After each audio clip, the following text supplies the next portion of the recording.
Welcome everyone to the best practices for finding and leveraging grants, our facilitated idea exchange as part of our 2021 ConnectHomeUSA Virtual Summit. So hopefully all of you have had an opportunity to listen to other sessions or even participate in some of these facilitated idea exchanges.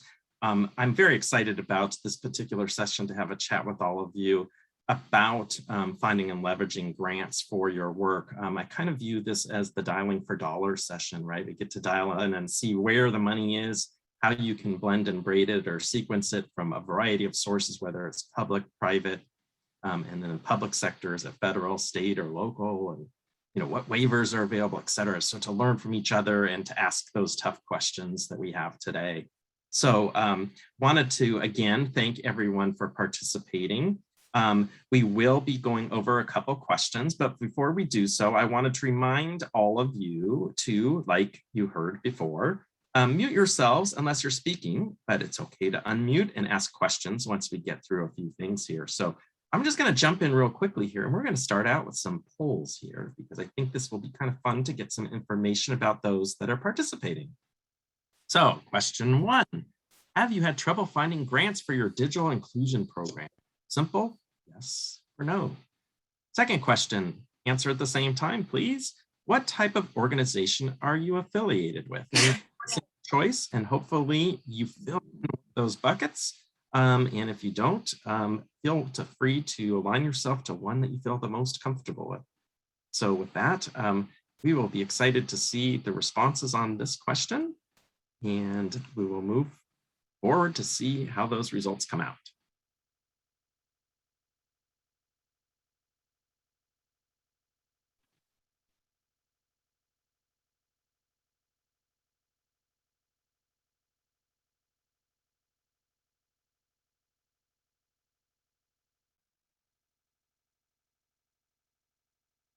Fantastic. So our results for today from those that are participated in our first 2 polls. Have you had trouble finding grants for your digital inclusion? Interestingly, 79% said yes, 21% said no. So those that are in the 21%, we're going to be picking your brains to find out what you've utilized. And the 80%, time to ask those questions. And then what type of organizations are you affiliated with? So fantastic. We have our public housing authorities. We have representatives from multifamily properties, nonprofit organizations, and some other federal agencies. Now, I want to go over just the brief agenda for how these idea exchanges work together. As I mentioned, I will be doing some introductions to our guest speakers and just a brief overview of the topic, which I've shared a little bit about and you got from the questions. And so first, I wanted to give you some background information about our guests that are with us today that also spoke this morning. And I am Eric Yost. I work at HUD at the Office of Community Planning and Development for the Office of the Deputy Assistant Secretary for Economic Development. So I'm excited because this effort on broadband, digital inclusion, the digital divide is all about economic development. And with us today, we have Emmy, Michelle, and Robert. So Emmy is a senior broadband program specialist with the National Telecommunications and Information Administration, also known as NTIA. Her policy, stakeholder engagement, and grants administration work focuses on expanding broadband access, adoption and digital skills in underserved and vulnerable communities. Prior to NTIA, Ms. Zhang was the Digital Inclusion Director for the City and County of San Francisco, where she developed one of the country's first local government digital inclusion initiatives. She holds a Master's of Science degree in Technology and Policy program from the Massachusetts Institute of Technology, MIT, and a Bachelor's of Science degree in Math and Physics from Brown University. We also have Michelle Morton, who's a broadband program specialist and federal program officer for the U.S. Department of Commerce's National Telecommunications and Information Administration, NTIA. In Michelle's current role, she serves on the Connecting Minority Communities pilot program. Previously, Michelle was the program development manager For the District of Columbia Government Office of the Chief Technologies, Connect DC and Tech Together DC Digital Inclusion Initiatives. Michelle has over 15 years in digital inclusion and equity experience working as a consultant for the HUD Neighborhood Networks Initiative and as the Chicago Program Director for One Economy Corporation. And then we have Robert C. is a recognized expert on rural economy and broadband in California and currently serves as the Senior Policy Advisor on broadband in the U.S. Department of Agriculture Rural Utilities Service. During his 30 years of public service, his focus areas have included agriculture technology, health food agriculture system, goods movements, international trade, water, and energy. So you can see we have a breadth and depth of amazing experience from our three speakers that will also share a little bit of information before we open it up to an idea exchange and to chat further. So with that, I'll turn it over to Emmy and Michelle. Great, thank you so much for having us speak again. Again, I'm Emmy Tseng from NTIA, and so a little bit about NTIA. NTIA is part of the U.S. Department of Commerce, so we're in the executive branch, and our policy making and programs focus on expanding broadband access and adoption, the use of federal spectrum, and we work on issues such as privacy and internet governance. The program, the initiative that Michelle and I work for, Broadband USA, really focuses on broadband, not surprisingly, and ensuring that every American has access to affordable and reliable broadband, and that they have the skills and opportunities to participate fully in the digital economy and society. So we focus both on infrastructure as well as use and digital inclusion. Michelle's going to speak about a particular grants program, just to give you an example of what we fund. But I just wanted to highlight a couple of resources, actually several resources that I think will be useful to you, and I'll put these links in the chat. One is the federal funding guide, and we actually just released an interactive version. So you're able to use this website to look at federal funding opportunities for both broadband and digital inclusion programs. So we have tagged it according to like whether a program may fund broadband deployment, may fund digital literacy training, may fund devices across the whole federal government. So hopefully you'll have a chance to take a look and find that useful.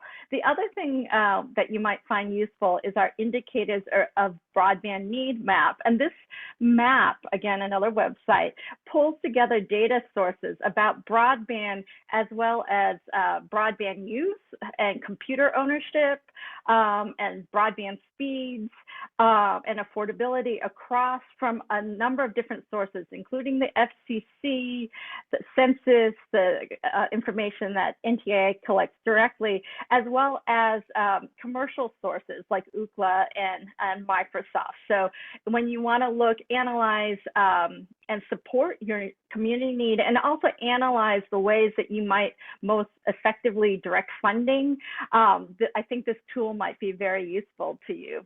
Another thing that you might also want to look at is the State Broadband Leaders Network. We have a directory of state broadband offices.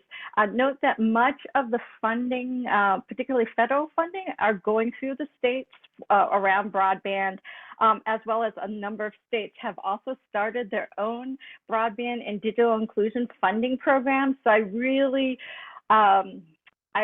encourage you to get to know your state broadband leaders. I know that a number of you, we also have a directory of local digital inclusion programs, and I think that in my history of working with Connect Home participants, a lot of you are already working at the local government level, but I encourage you to reach out to your states. And then also maybe to kind of build upon what Eric was saying about braiding different sources, even though our funding guide, for example, highlights what is eligible for digital inclusion or for broadband deployment, most of the time, you're not going to find things so explicitly labeled. So when you're looking for different sources of funding, presumably a lot of times you'll have to braid together different sources because, you know, different programs have different eligible entities. They might have a different program purpose around education, health, or public safety, or different program restrictions. We see this a lot in the technology world, that programs will only fund the technology and the equipment and maybe the building of the infrastructure, but not actually the investment in human capital. So I'd say really keep your eye out on those programs that will invest in people, because you know, without the people to do the training and to do the outreach and to engage with people, you know, technology is just a tool. So anyways, I will hand it over to my colleague, Michelle, who'll talk about a specific funding opportunity that NTIA has. Thank you.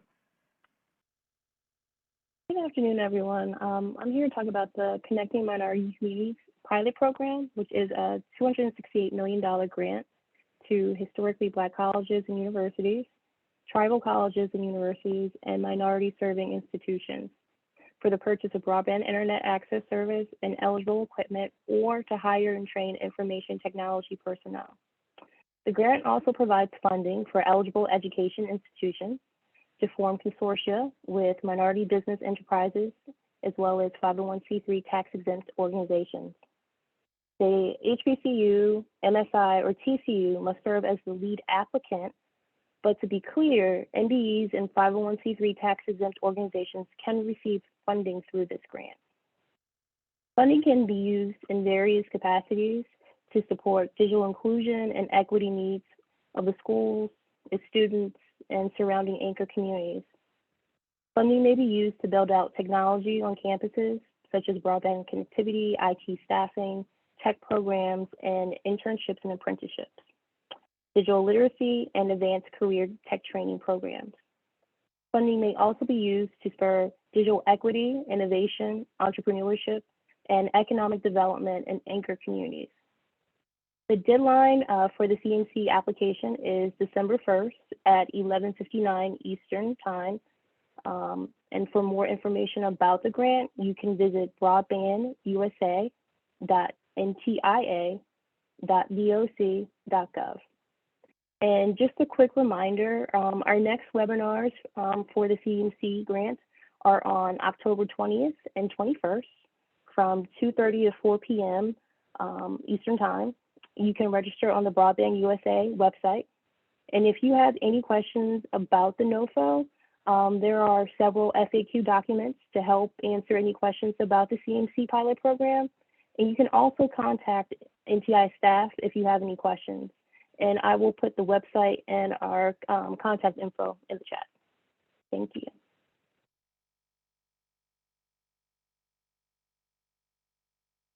With that, we're going to turn it over to Robert.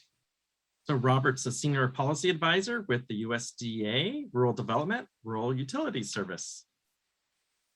Great, thank you. And let's go to the next slide. Before I start on this, I want to give a shout out. We were talking about this earlier before we started, to Cynthia Abbott at HUD, who's at HUD in California, because she is an example, or actually, we worked on a project together called Strong Cities, Strong Communities, which is a federal agency collaborative project. In this case, we've worked with the city of Fresno. But it's an example, which I think you've replicated here, of different federal agencies collaborating and working together and sharing information, because we have pieces from all over the place. I have two slides and I just put up to illustrate how big USDA is. That's the organizational chart for USDA. We have 8 undersecretaries. We cover every aspect of both rural and farm production and food systems. And actually, it's global as well. And if you look on this chart, if you look all the way down, I thought okay, we have more than 100,000 people that work at USDA. So if you look on the chart where I am, it's all the way down there, that little box on the left. Since this is Halloween month, I That's the skeleton is me above the pumpkin. So that's just to give you an idea how big the department is. But within that, there are many resources across the department that if you're a housing group, you can utilize. Some of it's not broadband, but I throw it in there because we cover everything. If we just go to the next slide. And this slide is just meant to show you. I went through and I sliced out things that if I was in housing, things that I would be interested in beyond broadband. So I think earlier I talked about the broadband programs. I won't talk about that. But USDA also does fund. We have multifamily housing loans. We have a community facilities program, which is like it sounds like, so I won't explain it. We have tribal college initiative grants, which has been used to fund tribal dormitories. So that is housing. On the electric side, there are two things you should know about. One, we have the smart grid, and in fact, we have funded more miles of smart grid. This is for the electric utilities. The smart grid is broadband, and it's broadband that goes right up to the electric meter of the building. So it's another piece of broadband infrastructure being done. If you are housing, you could talk to whoever it is that provides your electricity if they're part of that program to see whether you can benefit from that. The other program, and they really asked me to talk about this, the RESP program, which is a energy savings program. It's a zero interest loan program that goes to the utility. The utility turns around and makes those funds available to, we'll just say our purposes, consumers. And they can fund any kind of project that gives you better energy efficiency. So this is the one and only project that I know of that you could get a zero interest loan and buy a new manufactured home, because there's in rural areas, there's a lot of manufactured homes. They're not very efficient. It's impossible to retrofit them. It's actually more effective just to get a new manufactured home, and they can fund that. So it's an option that sits there. It is something that a rural housing authority or a complex could negotiate something with their utility provider for energy efficiency things in their complex, from new insulation to new HVAC, stuff like that. It's open for innovation. Then the last two things I just wanted to throw out there as part of the scope of USDA. USDA does run all the feeding programs, which I'm sure you know about from SNAP and the school lunch program. There's a smaller program that is less known called the Summer Food Service Program, which provides food for those who would have gotten their food in the school lunch program when school's open, but not in the summertime. They're always looking for venues to serve that because our buildings are generally closed, and a housing complex actually could be a venue. And so there's an opportunity there. And I will throw out one tip: if you're rebuilding or building a new complex, if you build the community facility, a room within it that has a kitchen, it would help with to be a venue in this summer food service program. The last piece I'll just throw out there is the Farmers Market Promotion Program. This is a program that has grants to support farmers markets, and one could develop a farmers market either within or adjacent to or close by to a housing complex. The goal here is to increase the quality of food available to the residents. So it's an all-encompassing thing. So that's I'm through here. That's my sort of snapshot going across USDA as to what is there. And I look forward to the discussion. You can skip that. That's the RESP detailed discussion. Got it. So I'm excited now. So now we are going to have a exciting and robust conversation with those on the line, because this is your opportunity, as I mentioned, to potentially dial for dollars. So those that have not got funding can ask some really poignant questions to those on my panel, or those that have received funding.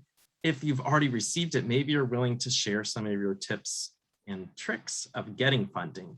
I do want to highly promote the new tool that NTIA has come out with. I have actually used it already several times on calls with communities, and it's very user-friendly, where you can just click right on a topic area and click on pre-development funding, click on what type of organization you are. So I highly recommend you use that tool, because it is really, really a great source to narrow in on some of those grants and funding that you may not have known about, that you don't realize actually could be used for different things. So definitely take advantage of that tool if you have not actually had a chance to look at it. Spend 2 minutes, and it's very user friendly and intuitive. So we're going to open it up for questions. Feel free to unmic yourself, and feel free to jump on the screen and pose questions to our speakers or to each other. Anybody have some direct questions?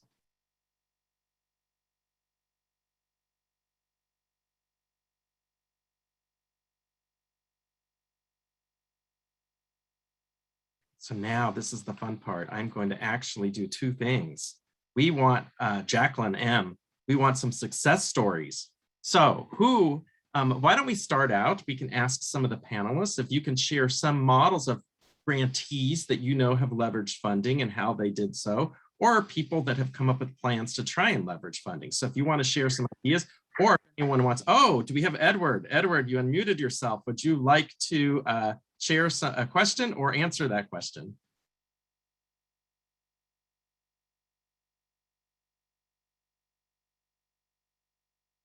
Okay, so we'll let our panelists, Emmy, Robert, Michelle, can you share some success stories of funding that you know, organizations or places that have leveraged the funding that you have shared?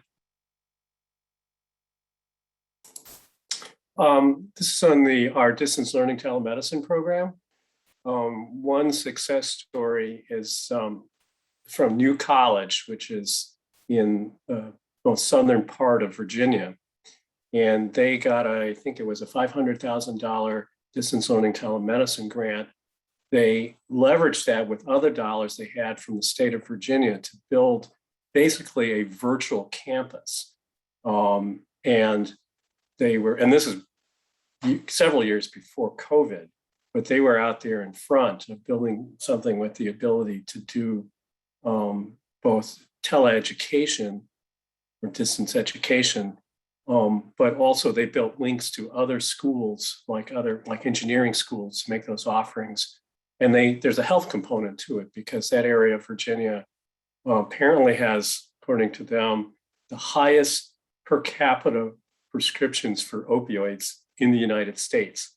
So it's an obvious problem. And they were able to set up these sort of telemedicine clinics for training on that.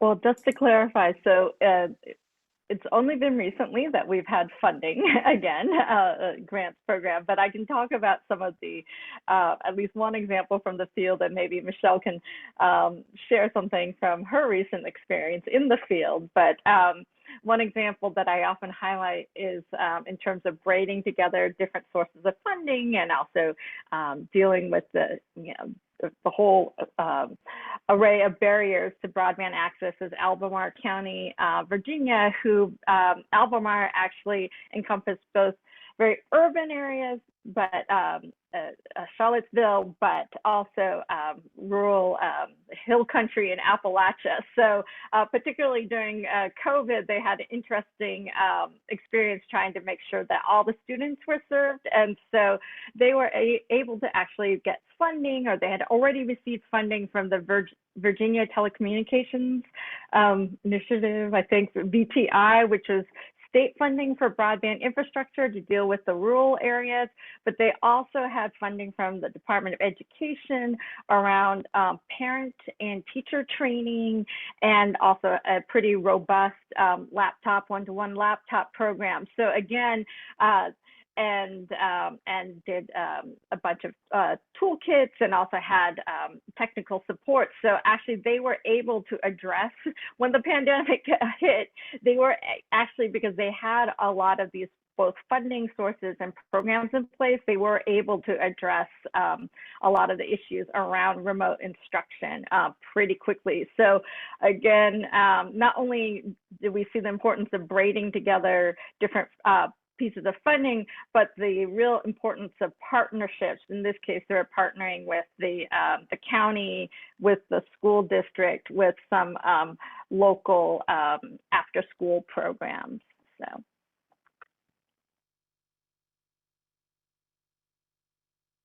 And I'll say for me, just recently coming from the District of Columbia's government, really with the federal funds, it was the BTOP program that actually allowed the District of Columbia to start its digital inclusion program. From that initial funding, we were able to prove the value of having an initiative in the District of Columbia, and it remained funded through the district's government. And continues since 2014. So I would say the funding is really important to apply for. Like if you don't have an existing program, these funds really can help, your city, your state, just start a program. Yeah, and I wanted to share some of my experience, interesting, and because of ConnectHomeUSA. So I, prior to the current position I have now, I worked in our HUD Los Angeles field office on several of our Connect Home sites and the Housing Authority for the City of LA, the Housing Authority for San Buenaventura, and a few others that we worked on. And when we had our last round of applications to get 13 or round out our 100 ConnectHomeUSA communities and get our last 13, I approached the City of San Diego and the San Diego Housing Commission. The San Diego Housing Commission's unique housing authority in the country because they don't have any public housing units. They converted it all to a voucher program years ago, but they have very innovative staff and systems. And if you heard the presentation yesterday as part of the opening session, it was interesting because it's like there wasn't one group that wanted to take the lead with anything. There wasn't any group that was like established in San Diego. Everybody was like bifurcated or siloed away to do their pieces of the digital inclusion, digital equity, digital divide work, as many of you probably have witnessed. But what happened was we said, hey, why don't we work on applying for an Economic Development Administration Economic Adjustment Assistance Grant.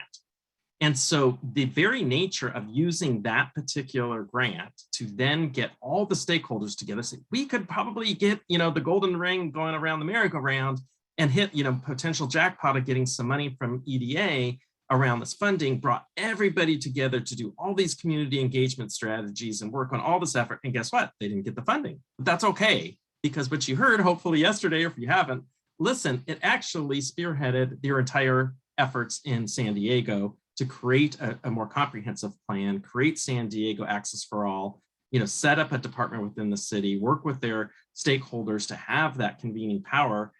So just by the nature of applying for funding, I always say sometimes if you don't get it, it's really what the process that you went through to get it, because it forces you to come up with a particular plan. So from that, I'm going to open it up.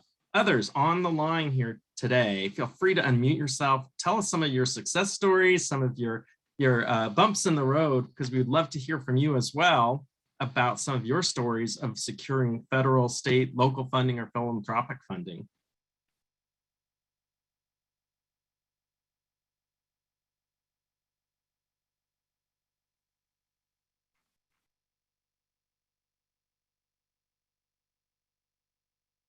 Okay, so we are going to get you guys, we're going to warm you up here shortly here. So my next question then for our speakers here to get the juices flowing again is, depending on where you're located, right? Some of this effort can happen at a state, or it can happen in local government at a county or city. So can you share your experiences either working in getting funding at the state level and leveraging that, or getting federal funding to a state, or how states have done their work, and or at kind of a local level if you're working in local government, and some differences between the two?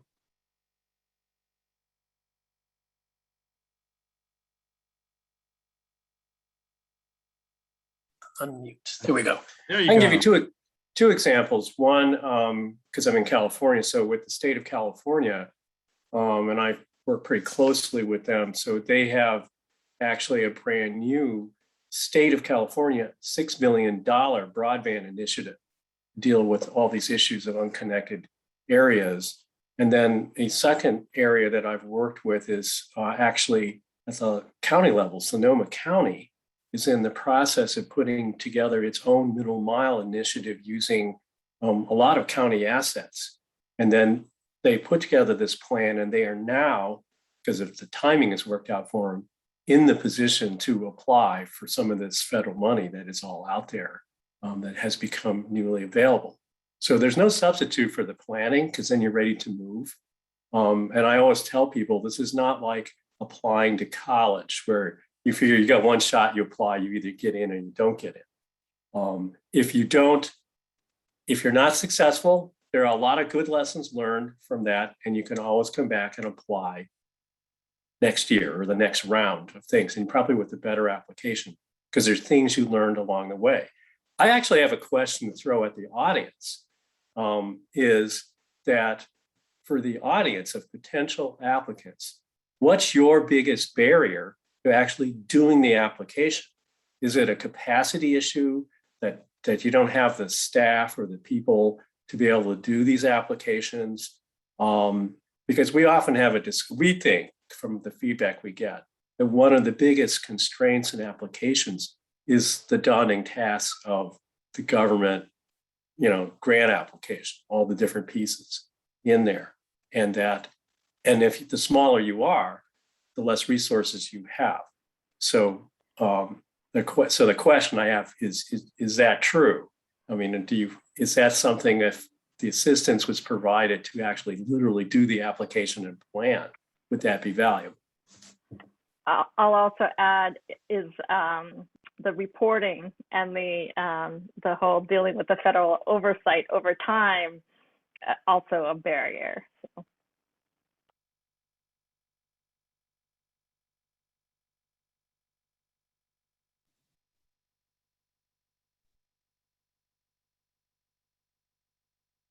If anyone wants to unmute and share your kind of response to Robert's question about whether or not it's a capacity issue, timing issue, what your kind of constraints are, now's your chance to share back to our federal team here so we can incorporate your feedback.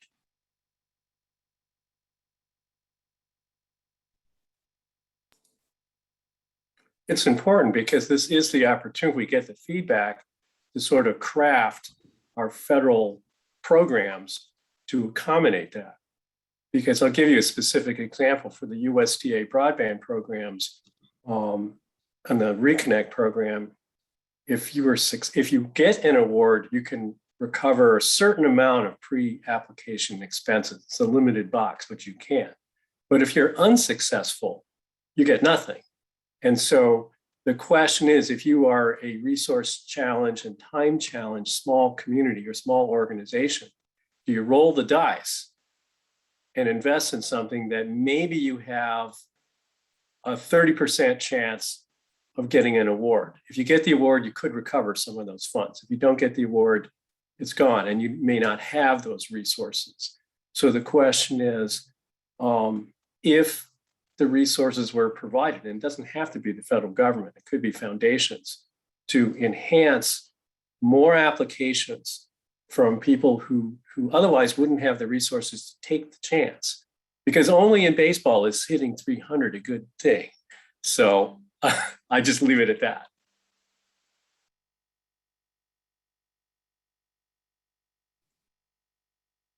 I think it's always interesting working directly with communities on any type of leveraging federal funding. One thing that we always used to talk about was the importance of not only having strong grant writers so that grant writers can help you, tell the compelling story, but sometimes it's just a matter of timing, understanding when those grants are coming out, because by the time you may find out about an opportunity, you may have lost 2 or 3 weeks into the grant period. So, we really advise people as much as you can, stay tuned, subscribe to our federal agency newsletters to know what's potentially coming. I always say, one good tip is always, if you really want to dive in, you can look at it specifically where the funding might be coming when we get our appropriations, right? So you get to get an idea of where funding's coming. Amy, you had shared, you know, NTIA had funding for the first time in a while. Can you share more about that and what that was like not for a while and what it's like to have it and the differences now? Yes. Well, actually, I was going to expand upon something I think that touches on the last two topics. One is the whole local state government and also the finding funding. And this is actually, again, we most recently had funding, but we had, we got from the Appropriations Act of 2021, we got funding, but before then we worked on technical assistance with particularly with local and state governments. And so just to bring up the example of North Carolina, which for a long time, cities, local governments in North Carolina had very robust programs. You might know about Digital Charlotte, also Raleigh, and they were really early, relatively early exemplars of local government-led institutions. And that actually prompted the state government to look at digital inclusion statewide, particularly how to help areas that didn't necessarily have the resources the urban areas did. And actually, it ended up that a lot of the organizations that worked in Charlotte or Raleigh actually expanded operations and helped rural.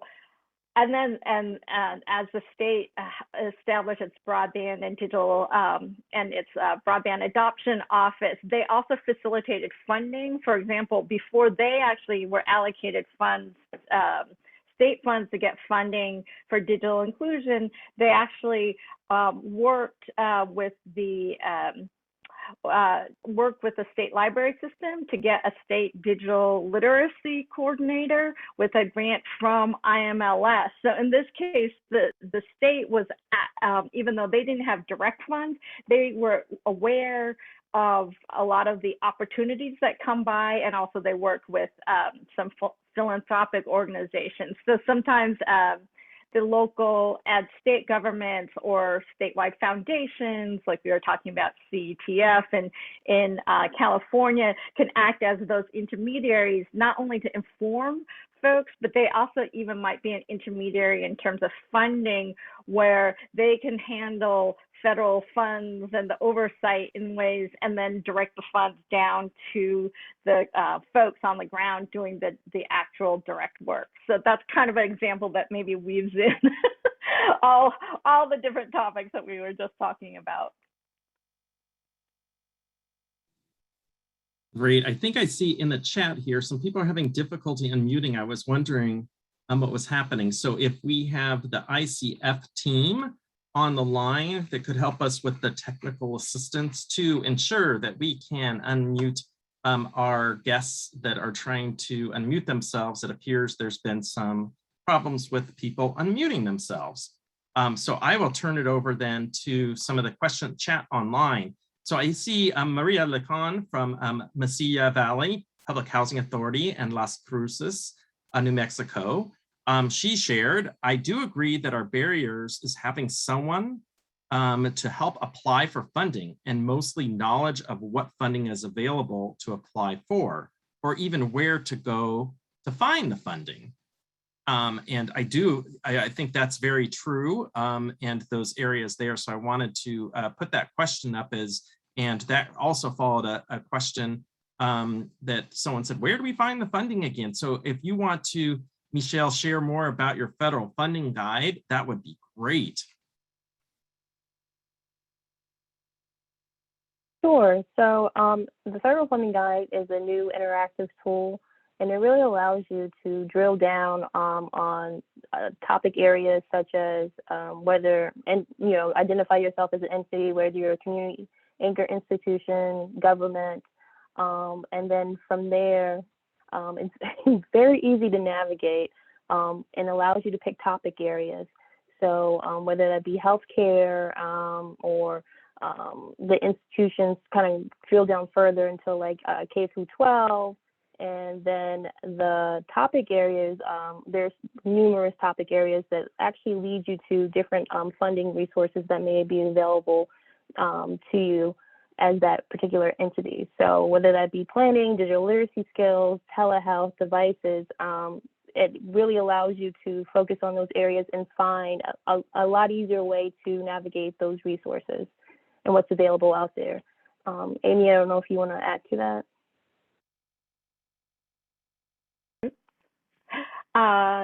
Yes, I think going to the federal funding guide, I'll also reiterate the using the state as a resource. In fact, this question was from Texas, and I know that Texas is actually going through a similar process that North Carolina has been going through or went through in terms of having very robust large city programs, but then that work basically being taken on more frequently at the state level. And I think they are establishing or have a state broadband office. And I know that we've had discussions with them at the state level about digital inclusion. So I'll put the link for the state Leaders Network, but also I'll see if I can get the link to the actual Texas broadband office. And I'll add to that, there are a lot of efforts in different states. State of Washington, they have a state broadband office, very active.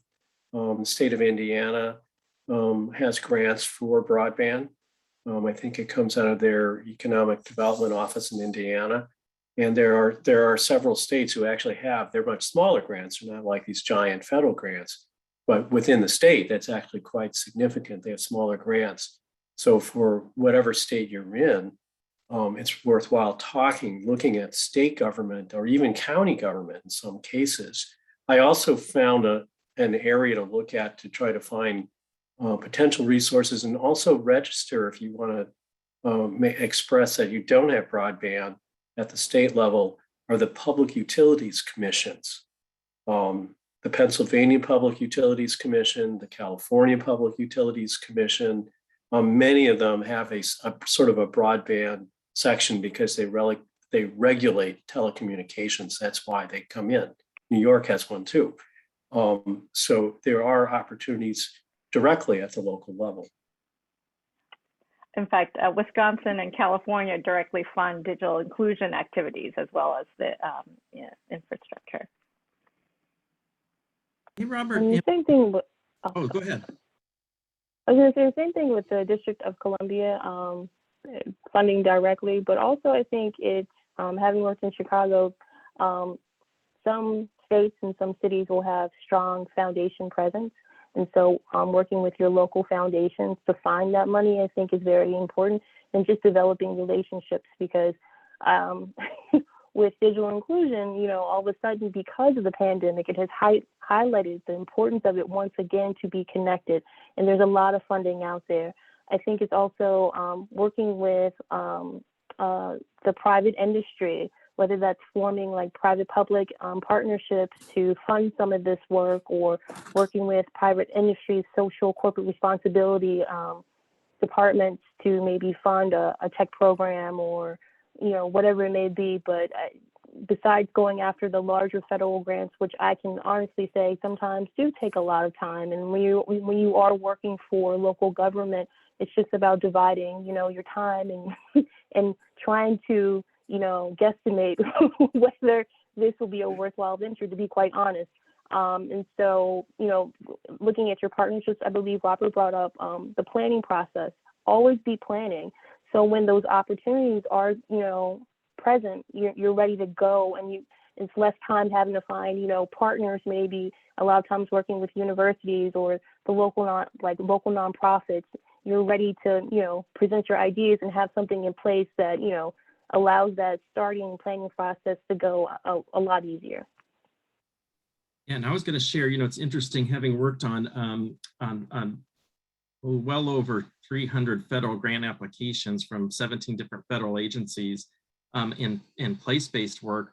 One interesting area that I always talk about, and most people should realize, is the process of applying for a federal grant, as I mentioned with the case for the EDA grant in the city of San Diego, can be so inspiring and impactful for the work you're doing. If you don't get awarded a federal grant, you can always ask for a debrief. So in some cases, you may get a written response about all the comments of where you didn't score higher, or maybe a verbal contact where the agency will debrief you on that process.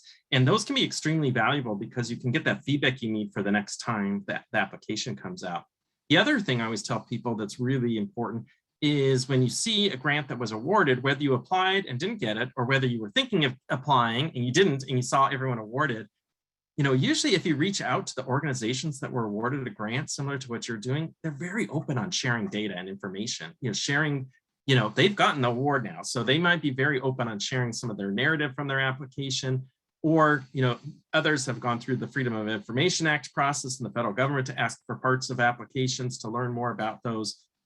Many times just the summaries of those grants are published on respective websites, whether it's the EDA, NTIA, USDA, HUD, et cetera. All our federal agencies will post either the list of the grant awards and sometimes kind of some summaries about them, so you can see what kind of these grants have done historically and similar type of activities that you might be able to leverage to do similar type of things and efforts with that funding. So I know in the beginning we had done a poll question. So have you had trouble finding grants for your digital inclusion program? And there was 80% that said no, they haven't had, or sorry, 20% said no, and 80% said yes, right? I think that was the questions we had. So I want to hear from individuals if there's anyone on the line as well. I see, thank you, Emmy, Michelle, and Robert for sharing resources online, but I'm going to pause here for a second to see, does anyone want to unmute themselves and ask a question for the broader group, or does the broader group that's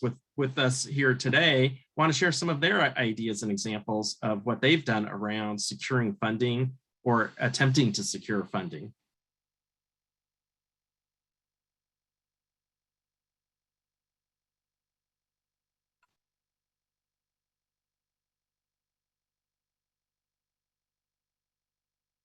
Okay, so since we haven't had anyone speak up, I'm going back to my standard bearers here with Emmy, Michelle, and Robert. So some questions for you. In your most recent round, if you're aware of your most recent round for your funding applications, what generally, we see these dollar amounts, they're big for federal grants, some obviously a lot compared to some other type of grants you can apply for. But what's kind of the scope of, do you think, of the number of applications you get? Do you have an idea for those grants? Is it thousands? Is it hundreds? Or where is kind of that general number and percent that get awarded? I mean, I know it varies by grant year and grant types, but what kind of numbers are we looking at? I'm trying to remember off the top of my head that the Reconnect program, I believe we had, okay, we've already had rounds 1 and 2. We have 105, oops, I'm looking at the wrong number. We have let me see, 181 projects. And if I remember off the top of my head, the 181 projects, there's something under 500, under 400 total applications. So it's roughly, it's like this baseball thing, 2-to-1 or 3-to-1, depending upon how you want to read the numbers. There were some programs that it was pretty high percentage because not too many people knew about the program, and then they all found out about it. And then you had 3 or 4 times the number of applications. I know that other NTIA program, the one that's supposed to come from states and local government, got, I think the original thought was we were going to get applications funneled in from 50 states plus a couple of territories. And it didn't come that way. It just came out as a huge number that was like 5 times as many as what was expected. I will say though, in terms of, I worked pretty hard on trying and looking at broadband for tribal communities. And, we just had that $1 billion NTIA tribal broadband program. And I think it was $1 billion program. If I believe they got like $5 billion, something like that in grant requests. It was 5 times the amount. So there's always going to be more applications or applications for either more applications and more money than what you have. So then you have to sort it out. But what I was going to say, this is going back to this capacity issue, that I actually, I work with Gene Rice, and some people may know it, NTIA, and And a white paper was developed to deliver to philanthropy who could fund the capacity to be able to apply for a federal grant or a state grant. And this was intended for small, medium-sized foundations who might think, well, how could it really help? Because I don't have that much money. But in point of fact, if you had $50,000 and you could pay for a grant writer, or you could pay for the development of the strategic plan that could be used, that's like, the nail in the shoe of the horse, that whole story, that they can be critical for that. And they can turn around if they like a project, they can turn around much quicker than we can. And so TechSoup, which is a company, has developed this white paper. And I think I have the citation for it. I'd have to go find it. But I think if you Google TechSoup white paper tribal broadband, it's basically the paper explaining what philanthropies can do. And I've also worked with Philanthropy Northwest, which has a project specifically to help tribes access broadband. And it's not just Washington State, but it's like all tribes. And so there are efforts going on, and part of it is dealing with this capacity issue to get to the door of federal or state applications and build the capacity for that. Yes, I was just looking up we did receive more than 280 applications, over $5 billion in funding requests for basically a $980 million program for tribal connectivity, and then received for the broadband infrastructure $2.5 billion in requests for a $288 million program. The CMC program is still open, so we'll see in terms of the applications for that. But just to again build upon what was said, I think there's real importance for planning, both broadband planning, digital inclusion planning at the local, regional, and state level, and that actually putting out the plan, figuring out what is actually needed in the community, doing some data analysis as well, seeing what programs already exist. I often see communities come or organizations come and they say, we want to start a new program that does this kind of training. I'm like, but you already have you talked to so-and-so in your community who already provides that kind of programming? Maybe you don't need to start up a new program. So that kind of resource mapping is really essential in this. And then from there, you can basically see what programs you want to scale, what programs you actually want to create. The whole idea about leveraging philanthropic funds, not to necessarily for operational expenses, but actually for the planning, the grant writing, and the help for grant writing is really is a great way to leverage those funds, as well as from sometimes corporate foundations will also support that. Note that a lot of folks, both in the philanthropy world and also from the grant seeker world or the funder world, not just philanthropy, they think immediately like we just have to buy lots of computers. We have to buy lots and lots of equipment, but then programs flounder because they don't actually have the staffing, they don't have the training, they don't have the outreach, all of that, which unfortunately is harder to find funding for because those are operational usually. But there's more and more recognition, particularly with pandemic, about the importance of, again, the investment in people and the human capital in skills and digital connectors and such. So really think about it, when somebody offers funding, like for example, a lot of businesses offered, we'll just buy a bunch of computers for the students, or we'll pay for all the internet access. But then there's the FCC EBB program, or there might be other avenues for the subscriptions and the devices. So be aware of of what is needed to actually build a full program and see, you know, look for those pots of money that you support, you know, the staffing, the personnel, et cetera. And I'll add one more thing as part of that data analysis, that, you know, there are minimum standards that define whether you are considered to have broadband or not. And then the funding goes to where there is no broadband. And if you are, no matter what group you are, a housing authority, you've got a housing project somewhere, one way you can help yourself is to go and map, document what kind of, because you're going to have to, somebody's going to have to, is document what kind of broadband that you have. It's a measurement of the speed, those Mbps things that we've talked about. But you need to document it, because even if the official maps say that you have broadband when you actually don't, you can counter it with proof. Because I work on mapping, that's the big issue, is getting accurate, granular maps. And if there's one thing that people can do to help themselves as part of the planning process, is document what kind of broadband you have. And there's many people that can help you with it. It's not super complicated kind of thing, but it's part of the process. And the other is, yeah, identify the assets that are already there that you can leverage. There are more assets out there than you might think that can be leveraged, and they sit in other silos. That's part of the challenge. Yeah, and I was going to share a couple things. So, you know, especially just kind of building off of what Emmy said, and Robert and Michelle's experience in working in DC.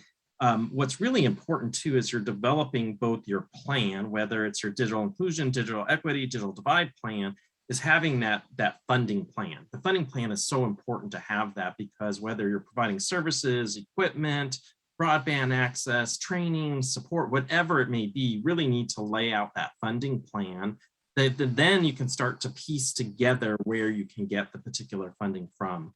As you mentioned, it could be from philanthropy for some pieces, it may be federal funding for others, it may be blending and braiding several federal funding sources to do different things. It could be using CDBG funds from HUD. It could be a variety of different sources that you may be competing for that may take time to plan out.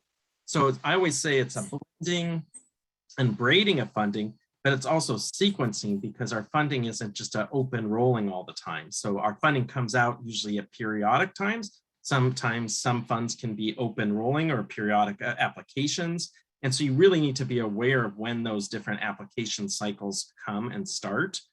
Right now, we're in this very unique time because us in the federal family are in this transition of our federal funding, waiting for budget reconciliation, Build Back Better, infrastructure. All our kind of funding models are kind of in this flux period, but once things start to settle down, you'll get a good idea of where the buckets of funding will come, depending on how those monies land from Congress. And so it's a good chance to start to look at least the federal side while you're looking at both state funding and, as mentioned, private, corporate, or philanthropic funding, what's really important. One other resource I wanted to share with all of you that I found really useful from my perspective is the US Ignite had prepared a very detailed case study on the variety of infrastructure, different types of models and funding models for broadband. And so, you know, many people think, oh, it's just one model and this is how you do it. But there's many different structures and how they're funded. And they have both a summary report, but also case studies on all the different types of models that they put together. And I find that document extremely useful, because as Robert said, you really need to understand what the structure is you're trying to develop, what the existing structure is, if you're doing kind of broader infrastructure type development around that effort. And I want to turn it over to Michelle. If you want to add some flair or comments to this from your work in DC, I'd be glad to hear some additional insights from you as we're getting close to wrapping this up here. I'll give you one final shout out to close us out, and we'll do one last question. And let's do a final round between all three of you to share your words of wisdom. We'll go Michelle, Emmy, and then Robert. Okay. Words of wisdom. Like I said, I think planning is everything. Being prepared when the funding hits, as you mentioned, knowing the time frames of when funding may come out, but planning to me is everything.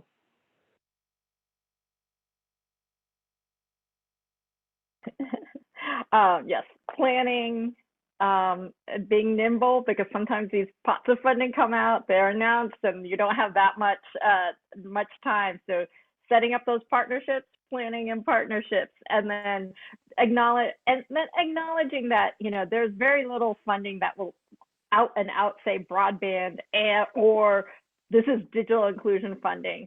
Again,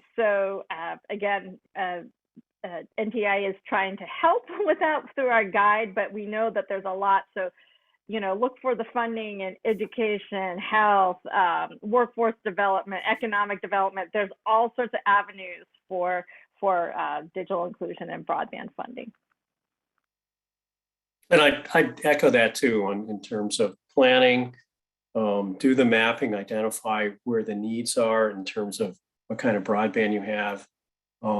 I would take a strong equity lens to this to make the case for things. It has to be inclusion, because this is the opportunity to bring in communities that have been left out traditionally from all kinds of infrastructure. And we have the opportunity to fix that, I guess you could say. And then find partners. There are lots of allies out there one can collaborate with, and you're much stronger in that sense if you can do that. So I would take a look at those things, and then finally set your stuff together so that you can respond to an unanticipated external event. COVID is the unanticipated external event, but what it did was it blew up. It showed everybody the real need for broadband, for telehealth, distance learning, and telework. It's not that we didn't know that before, but it was an event that just blew up the household need for that. There are external events that will blow up, and those who are ready to go through that door get there faster, I think. And so, you know, so that goes back to planning, I guess.